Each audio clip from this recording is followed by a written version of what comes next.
Good evening and welcome to another edition of the KXCV KRNW Bearcat Coaches Show. We are broadcasting live from Carson Sports Grill in downtown Maryville. I'm John Coffey, alongside is Matt Tritton, and we're also being assisted behind the scenes on the program by Ryan Elliott, as well as this year's sideline reporter Jenny James. And Matt, a little wet outside, but a good crowd here for tonight's show. Definitely. You knew it was only a matter of time before that was going to start coming this way, and the cold weather kind of coming with it. But it's the fall, and it's your favorite time of year, John. So, good crowd here at Carson's, and another good show. Tell you what, football down at Arrowhead, they billed that as the Fall Classic at Arrowhead, and it definitely lived up to its name last Saturday with that win by the Bearcats over Central Missouri. That's right, Northwest pulling out that 4-point win. I think everybody's stomach kind of turned in there in that last minute as UCM went ahead and took the lead late, but the Bearcats stormed back, and a 23-second drive that took 68 yards. The Bearcats punched it in there for a touchdown pass, Zach Martin to Jordan Bishop, and this offense has faced a lot of adversity throughout the year, and to see them be able to overcome that, a couple big plays late to win that football game, that was huge. We've got a big show on hand tonight. We'll be talking footballs. We'll be talking about that matchup as well as what's coming up this weekend with Central Oklahoma, as Rich Wright will be joining us a little bit later on during the program, along with defensive lineman Bobby Gruenwood and Ben Spaeth. We'll also talk soccer as head coach Tracy Hose is with us, and along with the player off of her team, Hannah Getz. And when we talk about soccer, they've got the big weekend coming up. 2 more home games tomorrow, then on Sunday, and a special game on Sunday with that pink out. That's always turned into a really nice situation where they honor a lot of people who have been battling cancer, and a lot of the family members of the players who have been battling cancer. So it's really turned into a neat tradition. We'll be talking with Tracy about that a little bit later on. Yeah, and that one should be a lot of fun. A chance to go out and beat Nebraska Kearney and do it in style with the pink out game going on there too. And you're exactly right. Breast cancer kind of affects everyone. If you don't have it, you know someone that does, a family member. And so for these girls to search and find these people, whether they're friends or family or whatever the case may be, and find some inspiration within them, it's always cool to see, and carry that tradition on and honor these folks as they beat this tough battle. So it should be a lot of fun on Sunday, and hopefully a good crowd out there for that too. And while they are home this weekend, and of course Bearcat football is home this weekend, volleyball's on the road. They go out, first of all, to Nebraska Kearney. Yeah, you'll have to go up against number 9 Nebraska Kearney and do it with a little bit of momentum. At least last weekend, volleyball got their first 2 home matches of the year and went out and swept Southwest Baptist to start the weekend. Then went ahead and beat Missouri Southern 3-1 in the Saturday contest. So a little bit of momentum. A top 10 matchup, it's always tough. You know you're going to have tough battles in the MIAA, so hopefully volleyball can keep that going. And again, as far as track and field goes, I guess I should say cross country. They're out in Hays, Kansas this weekend, too. I'm not sure if the course is completely flat or what they're running out in Hays, but that's always been a nice event for them to go out and run in. Yeah, going out to the Tiger Open there on Saturday, and, it's a good chance to go out, and interesting, too, for them as the weather cools off. Do you adjust how you run a little bit? How does that affect the team? So, Coach Lork will have those folks ready and go out and run a good race. Matt Trinton, we're back and talk with Bobby and Ben right after this time out as we are broadcasting live from Carson Sports Grill in downtown Maryville. And welcome back into the Bearcat Coaches Show from Carson Sports Grill, downtown Maryville, talking Northwest Missouri State football. Bearcats 5-0 on the season, ranked number 1 in the nation, of course, still after a 24-20 win over Central Missouri just last week in the Fall Classic at Arrowhead Stadium. Now joined by a pair of senior defensive linemen here for the Bearcats. We have Bobby Gruenwood, also Ben Spaeth. Guys, appreciate you coming in. Could you believe last week's game kind of broke the way it did? We've seen some great Bearcat games over the year, but to see the offense, which had its moments throughout the year, but to really come on strong that last drive. What was it like from the sideline watching that? Well, just sitting on the sideline, you kind of have faith in your offense. So when you get into that situation, when the defense lets up a touchdown right there, then which we want to usually have a stand there, but when we have the offense going out there, we have faith in them. So it wasn't at any point we were sitting there thinking we might lose this game. We were sitting there, man, we have time, so we could come out with this win. And you kind of mentioned it there, too, that the chance for the offense to come out there and pick you guys up and play great all game long. You've played great all season long. Just happened to give up that one touchdown drive that swung at UCM's favor. To see the offense be able to come out, pick you guys up, and lead you to that win, Bobby, what's that like seeing that them kind of repay that favor? I mean, Coach talked the whole season about, we just got to keep doing our job as a defense as a whole. And when it comes down to it, the offense will have our back. So, I mean, we had on the sideline, the whole defense was just standing there. Like, we knew we were going to drive down. We knew they had our back. Like, it was their time, and we never doubted them. So, when you guys go to Kansas City, is it kind of the foregone conclusion? This is pretty much just a away from home game for us, right? For sure. What's that like to go out there with the experience there of just going out there? You're in an NFL stadium. You look around. There's so much green there in the stadium. I mean, the feeling of kind of something you've been building toward your whole life to be able to walk out in an NFL stadium, isn't it? Yeah, for sure. We were kind of coming up with the adjectives right before the game to describe it, and it's one we came up with was electric, because you just get that feeling of standing there thinking like, wow, you have some of the all-time greats that have played on this field, and it's just you got to soak it in. It's a great time. I mean, yeah, it's crazy. Like, I mean, I played there on Saturday, and then 2 days later I drive down there and watch Chiefs play on the same field. I mean, it is just crazy. It's unreal, too. I mean, especially not only going out there playing there, seeing what they go through, but then you kind of think about, too, what the field crew goes through to get 2 games in one weekend. It's pretty unbelievable. Yes, for sure. Bobby, for you, going through, you play Emporia State, you get some snaps there, go down with an injury, you have to miss a few ball games to be able to come back, play at Arrowhead Stadium, pick up your first sack of the season there. Describe that feeling. I mean, it's just awesome. I worked really hard, rehab, and I mean, I put in the time to get better, and really tried to be patient with my injury. You know, even though, you know, I thought I might have been able to come back the week before, I knew I just should wait, be patient. You know, so I mean, it was awesome. It was a great game to come back for. So to be a senior, to know this is your last hurrah, but you have a pretty dang good football team too. Is it hard to step away for a few games to get yourself back to 100%? I mean, it's hard to watch from the sideline, but, I mean, it's also nice just to know that those guys are going to go out there and keep the winning streak alive. And, you know, I had no doubt whether they were going to go out and play, give it their all.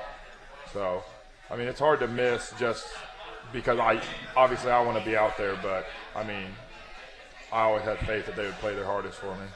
You guys key contributors last year on the team that goes 15-0, but I think a lot of fans out there concerned whenever you see Cass Weidel, Colin Bevins, those guys leave the defensive line, and everybody's kind of wondering what's going to be next. How do they rebuild that defensive line? Some concerns there.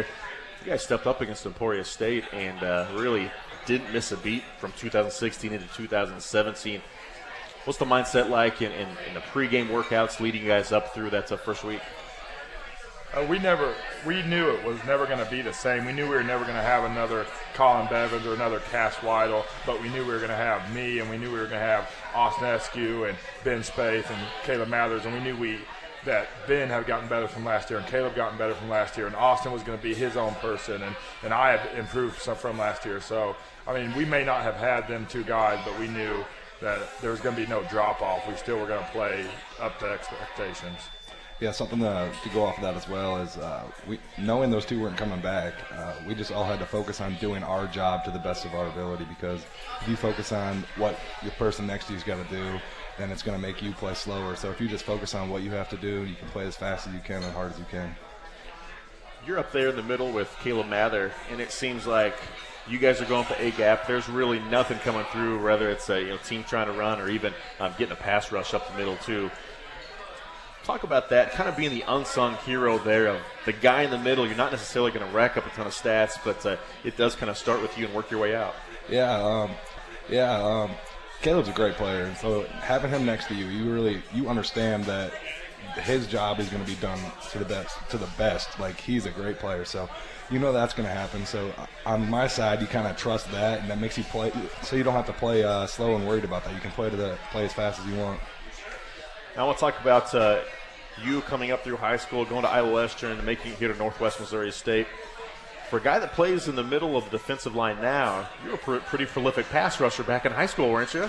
Yeah, back in high school, my senior year, I was probably about 215, and now I'm up to about 270, 275. So I was also coming off the edge then, so it's a little bit different now. Now, don't be modest either. Spirit Lake school record, 23 career sacks, yeah. 14 sacks in a single season there your senior year. I mean, you were getting after it. Yeah, a little bit. It's a little bit different now being a bigger guy, but yeah, in high school it was great being smaller and be able to rush an edge and stuff. But now I enjoy being in the trenches. Whenever you start to pack the muscle on it and build yourself up, is that something that you really saw there at Iowa Western, or is that something that you were a pass rusher playing the end, but then you came to Northwest, got with Joe Q, and kind of built yourself up more? Well, actually, when I went to Iowa Western, they were having me play center my first year there, so that's when I really started putting on the weight. And then I decided they needed help on the interior, so I made the switch, and then going there and then coming here. Joe Quinlan does a great job with help building strength, so I think that helps play a big part into it. And what made Northwest Missouri State the right move for you? I just think when I came here on my visit, the family atmosphere, I came here for that West Georgia game in 2015, I think it was, and I just knew then that I was going to be here. We're talking Northwest Missouri State football here in the Bearcat Coaches Show from Carson Sports Grill with Ben Spaeth and Bobby Gruenwood, a pair of Northwest Missouri State defensive linemen. Guys, obviously Coach Wright kind of focuses on your group a little bit more since I guess that's what he's kind of specialized in these past few years and done a pretty good job of it and groomed some pretty good defensive linemen. Do you see that in practice? He's a little bit harder on you guys, expect a little bit more than the other position groups? Yeah. Yes and no. I mean, he's pretty tough on everyone, but I mean, we might see it more just because he spends more time with us. But once we get into like a team segment stuff, he's pretty much equal to everyone. So. For sure, yeah. Having Coach Wright there, I honestly like it when he's hard on us. It honestly helps you play harder when he's hard on you. So I really do appreciate him going hard down on everyone. It makes you play harder and it motivates you, and he does a great job of it. Also, Military Appreciation Day this week. Some pretty cool uniforms, to say the least, especially with the helmets, the white helmets with the red, white, and blue Bearcat paw, in the stripe with servicemen and women. They're kind of connected to everybody throughout the team. When you guys see that and you go out and you hear the national anthem, you see these folks around you. Speaking of that, we have one of these helmets right here for folks watching or everybody here. These are probably the coolest versions of any Bearcat helmet we've ever had, right? For sure. Yeah, they're sweet. Cool. For sure. I mean, I think it's just great to represent all these vets and everything that everyone does for us. So I think it's a really cool game to go out there and honor these people. And Coach Wright and Tucker Peavy did a good job of designing and kind of figuring out the scheme for what these were actually going to look like. So, but like you said, Ben, it kind of means a little bit more when you're able to put these uniforms on and see the servicemen and women at every ball game, isn't it? For sure. I mean, it's just. I mean, another reason to go out and play hard. I mean, it's just incredible what they've done for us, and we're thankful for it every day. All right, guys, well, we appreciate your time. Good luck against Central Oklahoma this weekend. Wearing some pretty sweet uniforms, and we'll talk to you again soon, all right? All right, thanks for having us. Thank you. It's Ben Spaeth and Bobby Gruenwood, Northwest Missouri State senior defensive lineman, joining us here on the Bearcat Coaches Show from Carson Sports Grill. We'll take a break and be back with more here from downtown Maryville. We're back at Carson Sports Grill in downtown Maryville, broadcasting live on the KXCV KRNW Bearcat Coaches Show. Again, we are with head coach of the Bearcat football team, Rich Wright. And Rich, Central Oklahoma coming to town. Their team, when you look at their roster, they got some guys on there that passed the eye test a little bit. When you turn the tape on, they pass the tape test too. They're good looking. They're very athletic. They're scoring a ton of points. I don't know where they are statistically, but I know they're right up at the top, either one or two. You know, they've got very good skill. They're big. They've just made some mistakes that have cost them football games. They were right in a game against Missouri Western. Played a very tough game with Fort Hays. So, you know, they definitely have our full attention. Do they get to the point, do you see it on tape, and I don't know if they're a team that works this way mentally, but they've lost a couple tough games. A couple things don't go their way Saturday. They drop their heads a little bit? I sure hope so. It would make my job a lot easier, but you know, you never know. Again, it's so funny when we talk about it, and I really don't mean to make it sound cliche, but we're going to get their best shot. I promise you. You know, because you know everybody wants to take their shot at Northwest Missouri State, and you know, so they're going to have the troops rallied to come up here and try and play their best. You know, and so hopefully if we can start out fast, maybe we can put a little bit of doubt in them. What are some of the biggest things that concern you when you look at Central Oklahoma? Their ability to throw the football. Their quarterback's as mobile or better than the kid from Central was, and their receivers are every bit as good or better. The one kid, number 2, is better. His last 3 football games, he's had, I think, 253, 220, and 186 yards, and nobody can seem to put a cap on him from going over the top. And, that scares you because they can get you into some one-on-one situations, and they don't have to win a lot of them to be a threat. If they win 4 or 5, that's 4 or 5 too many because they can cost you points. And when that kid's catching it, that's what he's doing is he's scoring points. So it's that. We just got to play well. The quarterback scrambles around all over the place. It kind of turns in. It's a bad term, but more like yard ball because everybody's just adjusting now and going all over the place, and it gets a little bit helter skelter, and you got to focus your eyes and stay on your cover down until that kid crosses the line of scrimmage. And JT Looper, that senior wide receiver for them, is only listed at 5'9", just over 170 pounds. Not a big kid.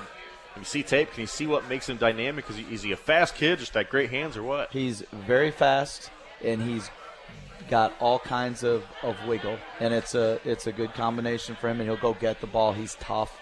I watched 3 or 4 jump balls that he comes down with. If it's anywhere near him, he catches the ball.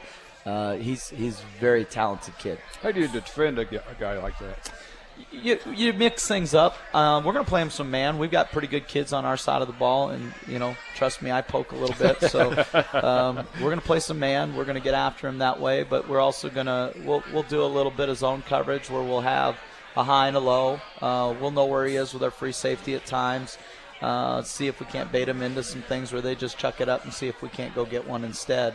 They have a complement to it on the other side, a kid that's a lot, body style wise, like the kid from Central last week, the taller kid, number 8, number 6 for them, and he's a good football player too. So we can't do too much of it, but we just kind of mix things up as we go along. Well, half the battle, obviously, of stopping them in the back end is to rush the passer pretty well. Hopefully, keep him contained. We had a couple of your defensive linemen on the show a little earlier, Ben Spaeth, Bobby Grenlow. What do those two guys bring to the table that just kind of sets them apart as far as senior leaders, but also defensive linemen? They're very different. Bobby's been a 5-year kid here. Bobby's come up through the program. It's really been fun to watch him grow and mature in his time here. Bobby understands our defense probably about as well as anybody in our program. He just sees so much, and he came with, he grew up with Colin and Cass and some of those guys, and to have him back on the field, he's almost like having a coach on the field. He just understands formations and sets and backs, and so he's constantly talking, about what you want to watch out for. Ben is such an intense individual, and he plays so hard all the time. He's got a phenomenal motor. He's got a toughness about him that, he fit in with us. I can remember when he came on his recruiting visit, we were in the Final Four game in 2015, and the goalposts come down, and he's standing about 20 yards away from me, and I just said, Ben, if this doesn't do it for you, I can't do anything else. And he goes, no, I'm going to be a Bearcat. And he really has been. He brings such a lunch pail attitude to us, and he works so hard every day in everything that he does. And he's just been a great role model for our younger kids. Well, having guys like that on that front line really helps you do other things with that defense on the backside because you got those kind of guys that get the pressure on the quarterback. And I'm relentless on those guys up front, really. But if you can get pressure with 4 people, it really expands what you can do with everybody else. And the more consistently you can rush with 4 and not have to bring 5, 6, 7 guys in to get pressure on the quarterback, the more effective you are as a defense and the more difficult it is for people to hit you with big plays. Well, on the other side, going against Central Oklahoma, a team I think they gave up 14 in their opener and haven't given up less than 31 since. They've blown up a little bit there. I feel like there's a few things you guys come out and can do well against them? Yeah, what's hurt them is, again, you flip it over on the other side, and I've watched just enough tape on that side to be dangerous, and they're big and they're athletic. What they're doing right now is what I preach defenses don't do, and that's give up big plays. They have had a tendency to give up big explosive plays via the running game and the passing game, so people are scoring scoring a lot of points off of that. And so hopefully offensively we can take advantage as well. We got a lot of rain here the last couple of days. How's that affect practice for you as far as what you try to do to prepare for a game? You just block it out. It's part of the weather conditions. Everybody's talking about the new indoor facility, and obviously we're excited about it, but I don't ever want to be in it. Literally, we play football outside. You just embrace those days. And, it's a great opportunity to have a wet ball drill day. It's a great opportunity to work your ball security. It's a great opportunity to work on strips. And you block out all the things that you can't control. You don't control the weather. You don't control the rain. We had a good week of practice. We embraced it. Was a little cooler, a little more overcast. Our fat kids really liked it. We finished up the week. I'll tell you a quick story. So, when we used to have to go, and Coach Church was here tonight, I was talking to him about it. When we used to practice up on the practice fields and we get a lot of rain in those ditches, a lot of our kids would slide through the ditches in the water. Well, today, about 2/3 of the way through practice, I had Tucker Peavy. I said, I need a slip and slide. And he kind of looked at me like I was crazy, and I said, do we have anything? And he goes, as a matter of fact, I have one of the old national championship banners. It's about 20 feet long. And I said, perfect. So we're going through special teams and doing all that stuff, and by that time it's really raining. And so we get done, and I said something to the effect of, ready, break, slip and slide. And I just took off, and I ran, and I hit it. And they followed suit. We had the greatest slip and slide game in history. Our trainer, Liz, she was afraid somebody was going to get hurt, as was I. I told them if anybody got hurt, they lost their scholarship. Most of our coaches went down the slip and slide. Coach Boswick went down the slip and slide shirtless. So you have fun. Long story short, it can be a grind. It can be some of those things, but you got to have fun doing this. And that's what we tried to do by the end of the week, is just try to have a little fun with it at the end. One final thing here. You talked about Coach Churchma. Earlier this week, it was announced that the 98 and 99 national championship teams, the back-to-back ones, the first two in Northwest history that he coached, being inducted into the Missouri Sports Hall of Fame. And just kind of talk a little bit about what that means to this program and seeing the teams like that get honored. It's so fitting and so deserving of that group of people because, I'm not going to say it's easy to be the head football coach at Northwest Missouri State in 2017, but obviously my challenges are a lot different than the challenges were for Coach Churchman and that group of guys that came in here and really believed in a vision. And they executed that vision on a higher level than I think anybody ever dreamed that they could. And it's so fitting for those kids that came in and endured that first year of 0-11 and then went on to become champions, and not just conference champions but national champions. And I was really blessed to be associated with that group in 95 and 96, and just how proud I was to watch those teams, those kids become juniors and seniors when I left Northwest to go do what they did. And the things that they built and they developed here in that time, we're still bearing the fruits of to this day. The foundation that they set and they instilled here, is still something that embodies who we are as an organization. And I can't think of a more fitting group that's going to go into the Missouri Hall of Fame than those two football teams and what they were able to accomplish. All right, well, Rich, thanks a lot for being with us tonight. Thanks for bringing the helmet by, and good luck on Saturday. Absolutely. Thanks a lot. And that's Rich Wright, the head football coach at Northwest Missouri State University. Behind the scenes, Ryan Elliott and Jenny James for helping out. For Matt Trenton, I'm John Coffey, and so long from Carson's.